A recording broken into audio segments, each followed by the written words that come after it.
الله الرحمن الرحیم. په ننداره چینل د حسن سفر درنو کتونکو اوریدونکو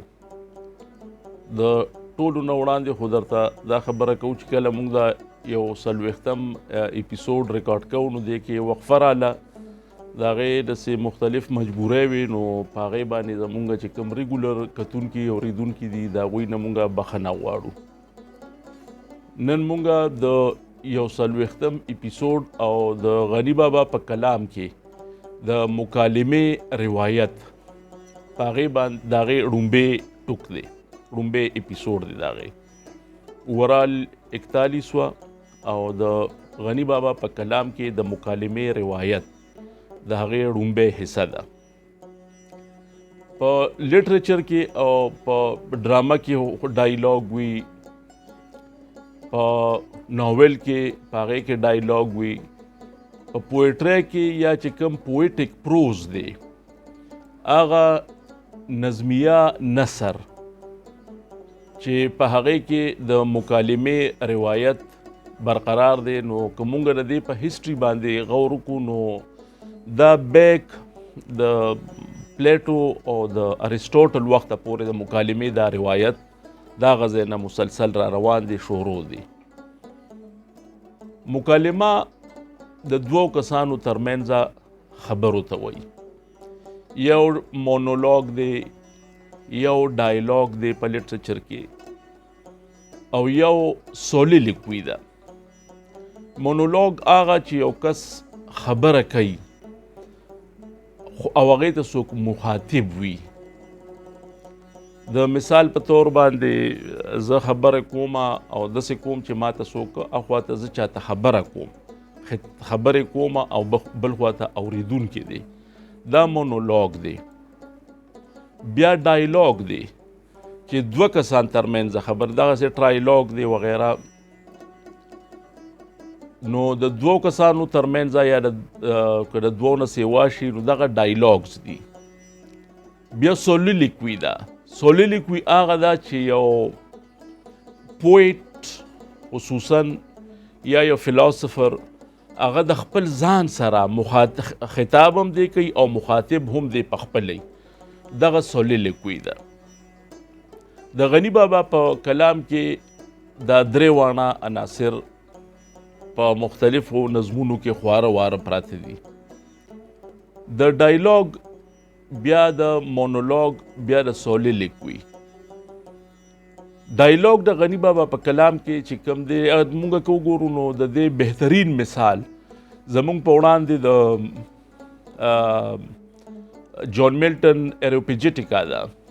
چې په ایروپیجیټیکا دغه یو مونولوګ دی. دا د جون میلټن هغه یو خیالي پارلیمنت ته خطاب کوي او هغې کې په دغه ایروپیجیټیکا په دغه کلام کې که موږ وګورو نو هغې کې د پویټرۍ ټول عناصر، د هغې سجسټیویټي، د هغې هغه چې کومه پویټک انداز دی، په هغې کې چې کومه فګریټیو لینګویج دی لکه میټافرز دي، سیمیلیز دي، تشبیه استعارې دي پکې، دا ټول څیزونه دا مکمل د پویټرۍ په رنګ باندې دي.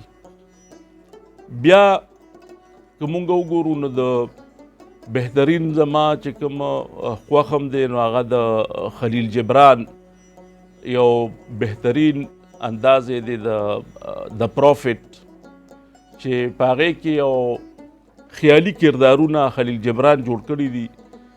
او المصطفی یو کیریکټر دی پکې، هغه د مختلفو سټیجز نه د مختلفو ځایونو نه تیریږي او مختلفو خلکو سره هغه فلسافیکل یو ډسکشن کوي او سوالونه وي پکې او جوابونه وي پکې. په پویټرۍ کې اکثر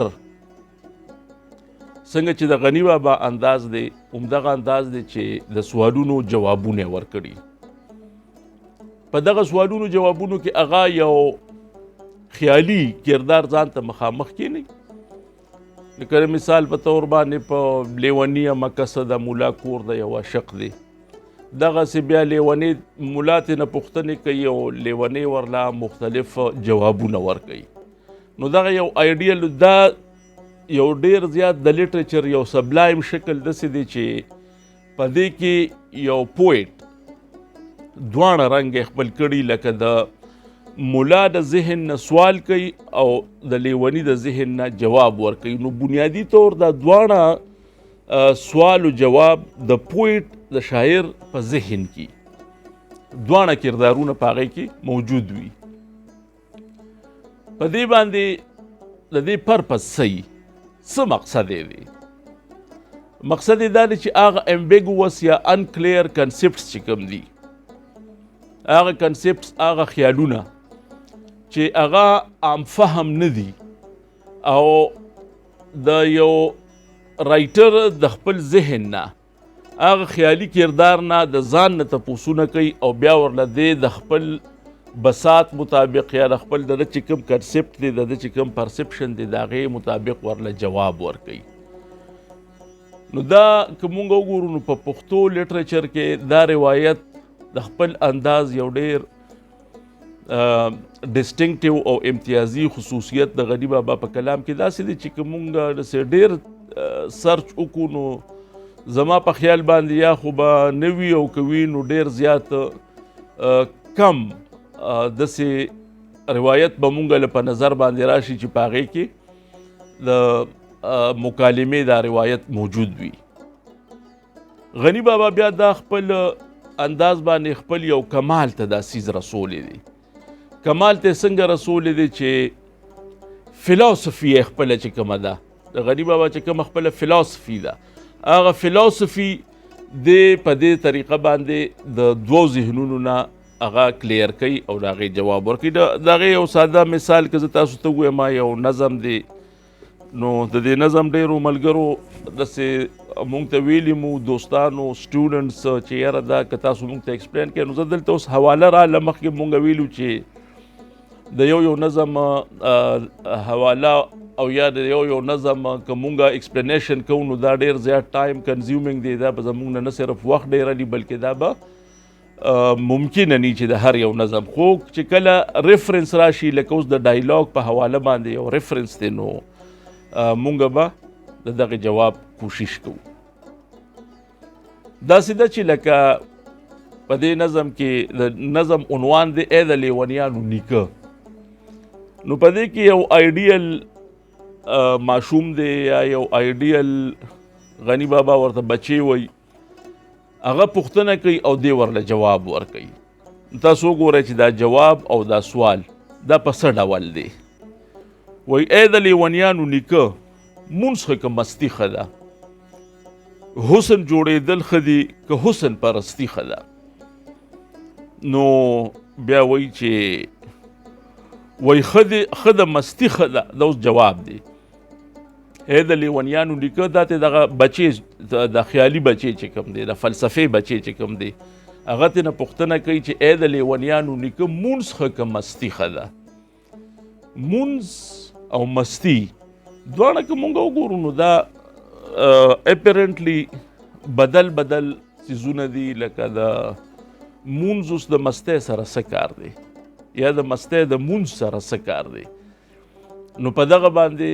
غني بابا لکه دا کوم چې پیراډوکسیکل متضاد غوندې څیزونه دي نو دی یې رادغه کړي دي. وایي چې لکه چې خمار مستی تیوزي شراب څه ترخي اوبه وي. دا خمار او مستی او دا ټول څیزونه ستا په مینه مستېدل را، چې ستا دغه مستی، هغه مستی چې کوم هغه د وجدان والا مستی ده، هغه خبره دی کوي. نو پوښتنه ته کوي چې ای د لیونیانو نیکه، مونځ ښه که مستی ښه ده، حسن جوړېدل ښه دي که حسن پرستی ښه ده. دا اوس مختلف عملونه دي. حسن جوړېدل، مونځ او مستی. نو مونځ او مستی نو دی ورته بیا جواب کې وایي چې ښه د مستی ښه ده، وایي ښه د مستی ښه ده، خو زړه پاک لکه آینه غواړي، دا دریاب ازمول د سمندر عمره سینه غواړي. چې مستی ډېر ښه څیز دی، لکه د مونځ په کمپیریزن کې هغه مستی چې کومه د هغه په مینه باندې ده. دا که مونږ وګورو نو دا د مولانا رومي، د شیخ سعدي رحمت الله علیه، د دې ټولو په کلامونو کې همدغه کنسپټ دی. ایون د محبت والا دا د صوفیانو یو طریقه ده، د صوفیانو یو لاره ده، د صوفیه کرامو. نو وایي چې وایي ښه د مستی ښه ده، خو زړه پاک لکه آینه غواړي. دا دریاب، دا د مستۍ دریاب هضمول دا د سمندر عمره سینه هم بیا غواړي، لکه څنګه چې په سمندر کې دریاب غیبیږي، نو دغه حساب که په د مستۍ په دغه سرور کې چې داسې پاکوالی وي، په دغه کې دونه پایټي وي، په دغه کې دومره زیات تقدس وي او پاکوالی وي پکې، هغه څه ته چې طهارت وي هغه یې پکې، نو بیا دغه ښه ده. ځکه چې د الله په مینه باندې کم کس مست نشي، چې لکه انسان صرف یو روایتي یو ریچوال په طور باندې د رسم په طور باندې دغه څیز کوي او د الله د مینې هغه مستېدل پکې نه وي، نو د دغه مونځ هم څه معنی نه لري، هغه یو روایتي رسم دی. خو وایي چې بیا مستی ښه ده ترېنه، کومه مستی چې ستا زړه دومره پاک شي، څنګه چې مخکې اپیسوډس کې مونږ ویلي دي چې د غنی بابا دا خیال دی چې دا زړه مکان دی او الله په دې کې مکین دی، نو چې کله ته دا مکان صفا کې نو په دې کې به د پاکې هستی د هغه ځای به پکې بیا پیدا شي. نو وایي ښه د مستی ښه د خو زړه پاک لکه آینه غواړي، دا دریاب ازمول د سمندر عمره سینه غواړي. نو بیا وایي چې حسن جوړېدل د بنده عشق د کمال دی، او تور د غم دریاب کې سور خمار جوړ د وصال دی. دا اوس ډېره زیاته داسې بهترینه مصره ده، یو ډېر هغه چې کوم د دې نظم سره د دې دا کوم عنوان چې دی، د دې دا کوم مضمون چې دی، د دې سره تړلې خبره ده چې حسن جوړېدل د بنده عشق د کمال دی. چې حسن کله جوړېږي؟ مینه حسن جوړ کی، مینه حسن جوړ کی، بیا پیشي مینه مینه، مینه لیونی ده، لیونی لیونی مینه. دا حسن جوړېدل دا د څه شي کمال دی؟ دا د بنده د عشق کمال دی. نو عشق بیا څه شی دی؟ عشق وجد رب دی په وجدونو دا انسان کې، چې انسان کې څومره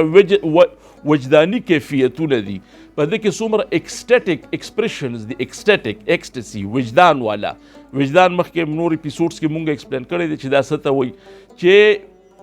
کوم انسان کې د عشق دا کمال وي، نو هغه دپاره د حسن جوړېدل دا یو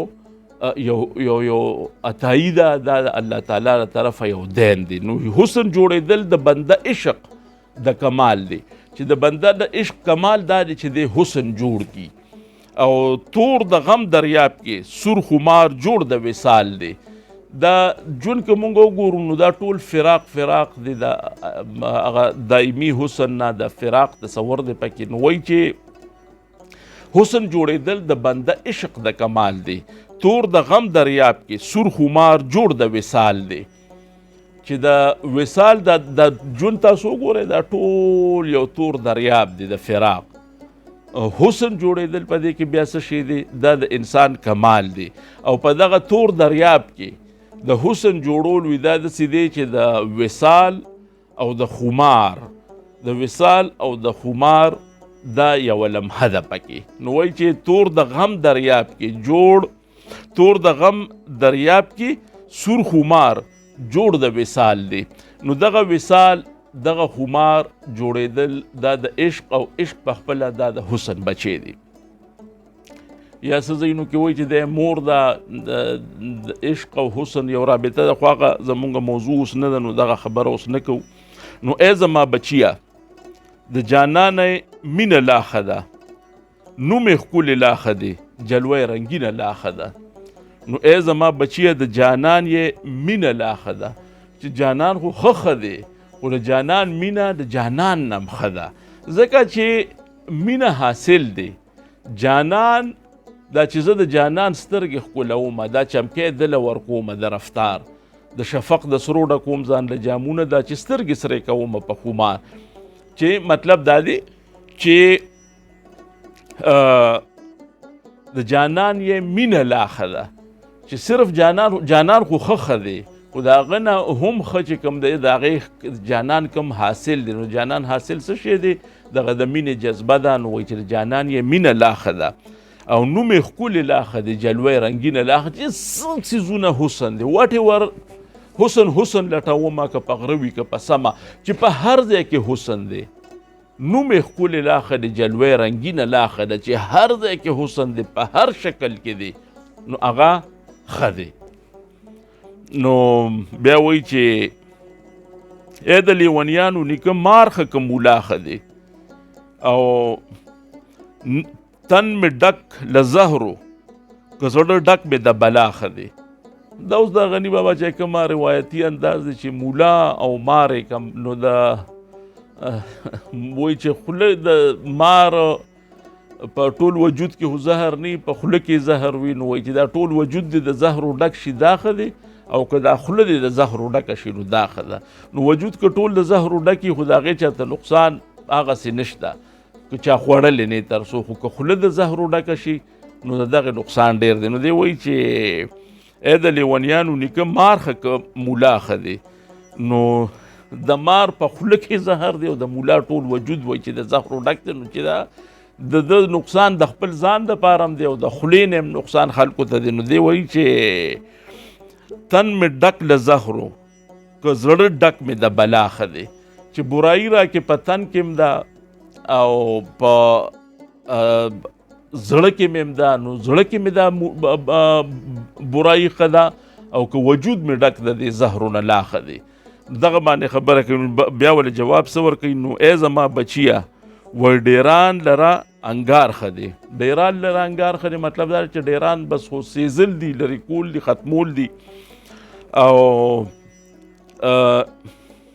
مګې له پیشو ښه ده، چیندخې له خامار ښه دی.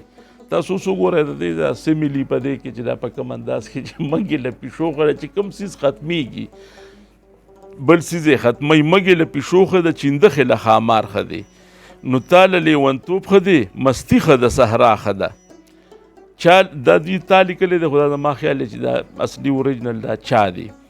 چا له لیونتوب ښه دی، مستي ښه ده، صحرا ښه ده. چا له طاعون ښه دی، چا له سورې د مولا ښه دی.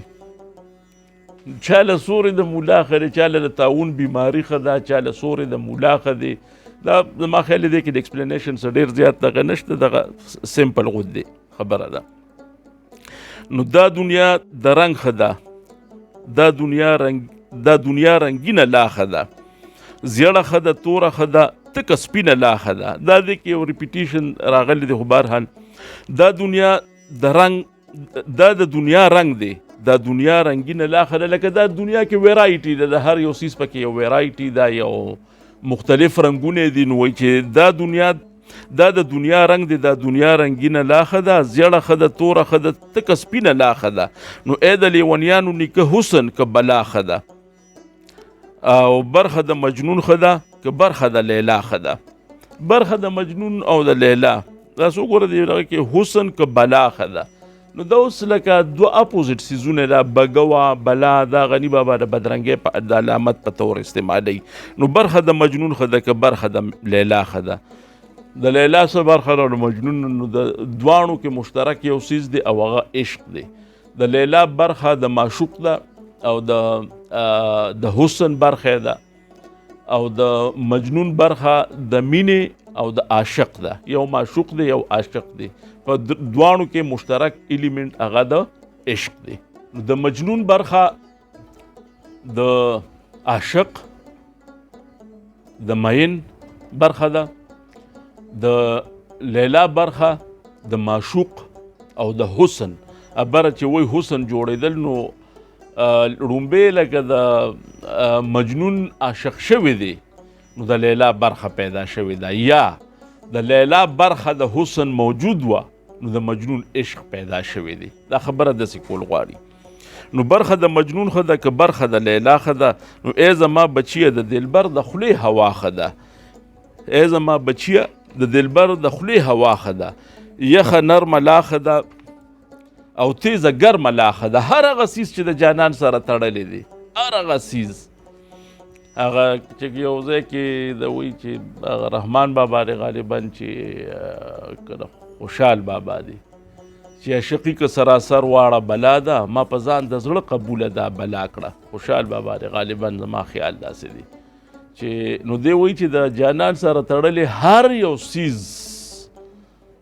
چې هر ادا یې وي د ناز او د احسان سره، او ډېره به ګرانه ګزاره شي د جانان سره. دا چې د غني بابا دا کومه خبره کوي، نو چې د دلبر د خولې هوا ښه ده. د دلبر سره تړلی هر یو انتصاب ښه دی. یخه نرمه لاښه ده او تیزه ګرمه لاښه ده چې د جانان د خولې نه کومه راوتې هوا ده نو که په هر شکل کې ده نو چې هغه خوږه ده هغه ښه ده بس د هغې انتصاب دا هغه جانان یادوي نو بیا وایي چې تو د مخ د یار لوپټه سره رنګینه لاښه ده زیړه ښه ده توره ښه ده تکه سپینه لاښه ده چې هر هغه څیز چې د جانان د غاړې تو شي نو که هغه نو شال ځکه یو ځای کې چې وایي شال ځکه ښایسته دی چې لیلا ښایسته ده شاله ده چې دا شال حسن نشته د دې د اچونکي حسن دی نو هغې دغه جلوې رنګینه کړې ده دغه جلوې حسینه کړې ده نو دلته وایي چې تو د مخ د یار لوپټه سره رنګینه لاښه ده زیړه ښه ده توره ښه ده تکه سپینه هر رنګ چې دی خو چې د جانان د غاړې دی نو هغه ښایسته دی نو ای زما بچیه حسن خود هم وفا خدا برخه د مجنون خدا هم برخه د لیلا خدا دا دوانه انټیګرل دي حسن جوړېدل حسن پرستی دا ټول د مینې سره تړلي چې څومره انتصابونه دي څومره هغې سره اټریبیوټس دي څومره هغې ته د مختلفو طریقو نه چینلز دي نو هر هغه څیز هغه ښایسته دی کوم چې د جانان سره تړلی دی نو ای زما بچیه حسن ښه دی هم وفا ښه ده برخه د مجنون ښه ده هم برخه د لیلا ښه ده نو بیا ورته وایي چې ښه د فقیري نیکه که ښه ډېره دنیا ښه ده تاسو څه ګورئ لکه دا دومره پیراډاکسیکل څیزونه او بیا د هغې په داسې انداز باندې جواب ورکول نو ښه د فقیري نیکه که ښه ډېره دنیا ښه ده ګل د صنوبر ښه که قلا د محبوبا ښه ده نو صنوبر هغه لوړه ونه سرو یا د سروې یو ټایپ نو ښه د فقیري نیکه که ښه ډېره دنیا ښه ده ګل د صنوبر ښه که قلا د محبوبا ښه ده نو وی ای زما بچیه سور عقاب له د غره سر ښه دی ګل د صنوبر له ښه او ګل له صنوبر ښه دی کومه ګل چې د ګل څانګه چې کومه صنوبر دغه سروې ته ورخیږي دا دواړه یو بل له ښه دي که سروه نه نو ګل به دومره اوچت چېرته چا لیدلی وي که صنوبر وي او دا ګل نه وي نو د دې دا حسن به دومره ښایسته څنګه به ښکارېدی دا منظر به څومره تاسو که چېرته دا منظر کتلي نو وی ګل د صنوبر لخه او ګل له صنوبر ښه دی اوس به د دغه سوال دغه اخري ځای له بیا دی غني بابا راځي نو وایي جام له قلارې او سمندر له طوفان خوند کوي سترګو له مستي خوند کړي او زړه له ارمان خوند کوي جام له قلارې جام پروت دی د هغې مقصد څه دی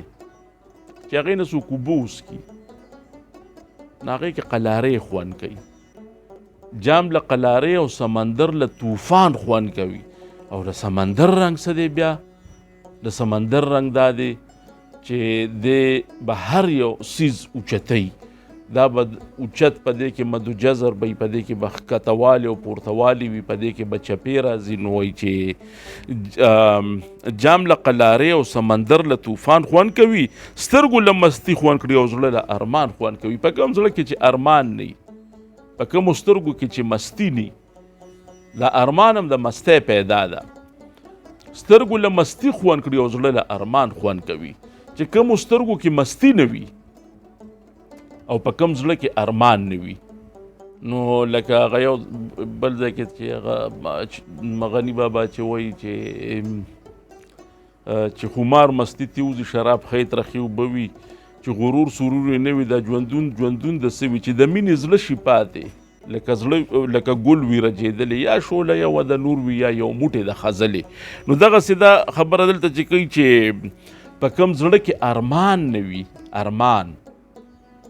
بیا ارمان متعلق چې غني بابا څه وایي هغه بله یو غټه موضوع ده ځان له نو ای زما بچیه فقیري ښه ده دنیا ښه ده تخت د سلیمان ښه دي جونګړه د عیسی ښه ده چې تا کې دغه عشق یا هغه د هغه مینه یې پکې نو سلیمان علیه السلام بادشاه د زمانې و چې په هوا او په چرند او په پرند او په هر یو څیز باندې د هغه اقتدار او حکومت پې خور و د هغې په اختیار کې خو د هغه رشته ربط هلته و نو هغه تخت هم ښه دی چې ستا ربط مات نه کي او که جونګړه د عیسی علیه السلام چې لکه هغه عیسی علیه السلام د محلونو د دې څیزونو په دغه کې نو په فیور کې نو لکه هغه چې دا ژوند فاني دی هغې باندې تاسو به حکایتونه مو اورېدلي وي نو دغسې دی وایي چې که فرض که هغه مینه وي هغه مخکې ته پوښتنه کړې ده که نه چې فقیري ښه ده که دنیا ښه ده نو که د عیسی په شانتې فقیري وي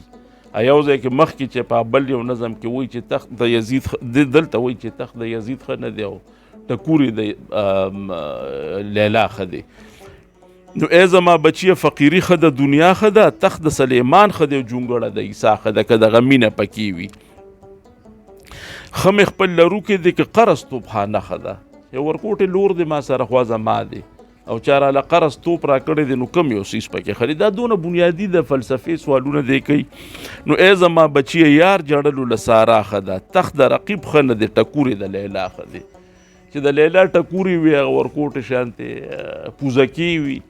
هغه تې ښه دی خو د رقیبو تخت ښه نه دی هغه سیس چې تا د هغه ځای نه بیلی هغه تخت ښه نه دی خو که ټکورې وي او د ورکوټې شانتې پوزکې وي لکه کینم د پوزینه می یو تور محل یو سور محل چاپیره کم غنی بابا په خپله وایي که نه نظم چې دی زه هم جادوګر یم مشنا زه هم جادوګر یم او کینم د پوزینه می کم جهان چې راشي یو پوټې مې د نظره چپ روکې کم او غرکې کم او خپله دنیا جوړه کم ټوله دنیا هیره کم او خپله دنیا جوړه کم نو هغې کې هم دغه خبره کوي چې کینم د پوزینه مې یو سور محل په پوزکي ناست یم خو هغې نه یو محل ګرد چاپېره جوړ کم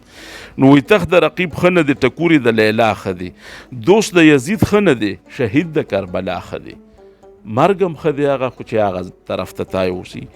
نو واک چې د بل وي د دې نر نه زنانه ښه ده او ای زما بچیه وزیري نه جیلخانه ښه ده وزیری نه هغه چې هغه واګي چې د بل وي د دې نر نه زنانه ښه ده هغه کس چې د هغه اختیار د بل وي غلام وي د هغې نه زنانه وایي چې ښه ده او ای زما بچیه وزیري نه جیلخانه ښه ده هغه جیلخانې مطلب چې هغه تکلیف چې کوم ته د خپل عزت نفس د خپل انا د خپل خوددارۍ دپاره تیری د وزیری نه د حکومت نه د حاکمیت نه هغه بهتره ده نو ای زما بچیه وزیري نه جیلخانه ښه ده غرض دا چې غنی بابا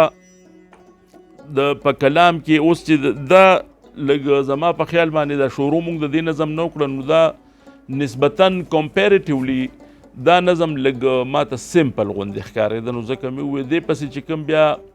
د مونولوګ والا یا د سولیلیکوي والا کوم نظمونه دي نو انشاءالله هغه به په بل اپیسوډ کې تاسو سره مونږ شریکو او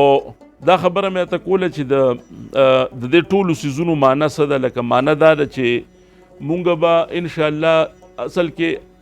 هغه کوم د غنی بابا چې کوم زمونږ د ډېرې زیاتې خوښې هغه کومه موضوع ده او ډېره فلسافیکل ده ډېره جوره ده نو هغه د غنی بابا د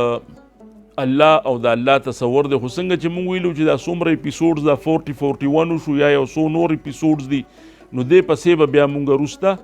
د غنی بابا چې کوم د الله او د صوفیانه تصور دی یا ملامتي صوفیانه تصور دی په هغې باندې به خبره کوو د بل اپیسوډ پورې د 240م اپیسوډ پورې د بلې هفتې پورې ستاسو نه اجازه غواړو په لوی الله سپارو د الله په امان